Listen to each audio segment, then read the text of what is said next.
God and His Word. So yung pananampalataya po natin, magsisimula po ito sa kung paano natin or how we choose kung paano tayo maniniwala sa salita ng Diyos, kung ano ang sinasabi ng Diyos sa atin, even when our circumstances say otherwise. Ito po ay about sa pagtitiwala po natin sa kanyang mga salita.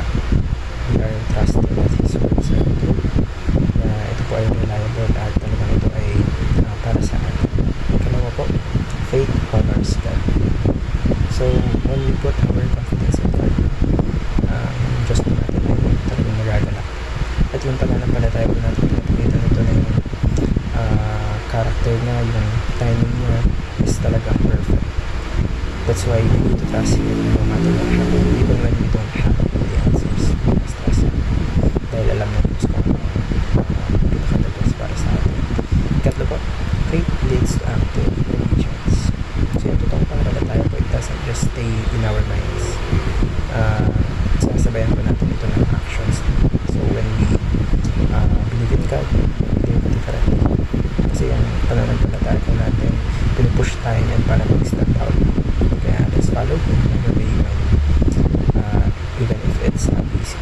So ngayon po tayo pwede lang sa ating motivation. So ano po? Trust God even when you do not see the whole picture. God often gives us step by step, not all at once. Minsan hindi man natin maintindihan yung mga bagay na nangyari sa atin, but always remember that we should trust Him kasi He's working behind the scenes for your good. Ikalawa po, declare God's promises over your doubts. So syempre may mga time talaga na nagda-doubt tayo, but don't stay silent. Inuman yung sarili mo that God has said na yung mga bagay is talagang mga dahilan bakit ito nangyayari. That's why matuwala lang tayo sa Kanya and that His promises will louder than your fears. And last but not the least po, walk the way of obedience as a response